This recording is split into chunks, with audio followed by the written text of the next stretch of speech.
Azvipere mushe panapa pane mavideos akatendera yesterday ationa kuti there are some scathing attacks ari kuitwa kuna VP Constantino Chiwenga.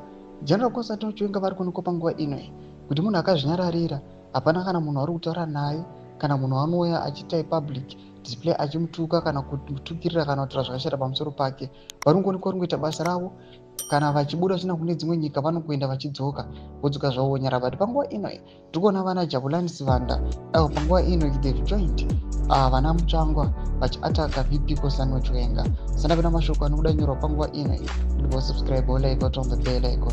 Timuda paenda majarajara samudanyira chiti ane achikomenda pane this post yototanga taverenga yaJabulani Sivanda muri kuona inobuda nyika. This is Jabulani Sivanda, a war veteran in the ZANU-PF Bulawayo chairman. They are sellouts among us, using the party to destroy it from within. We saw them during the struggle and we dealt with them. We will do it again. We stand guided. Panapa tuna kuti majarajara anopindawo achikomenda pane post iyoyi nemashoko ari kutaurwa naJabulani Sivanda achiti Jabulani Sivanda appears to have joined Christopher Mutsvangwa in dissing General Chiwenga and accusing him of being a counter-revolutionary in a statement which he recently made without naming him.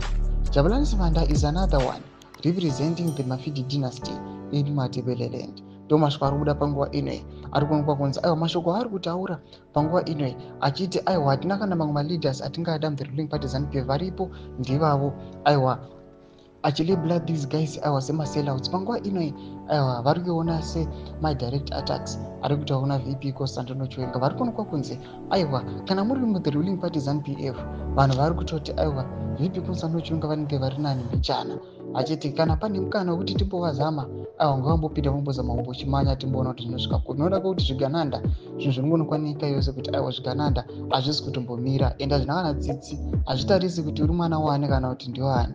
Ndinangomese kuchemeri mutudzi mafunguro enyu muri kudii pamusoro pechitiko ichi. So subscribe or like, hit on the bell icon.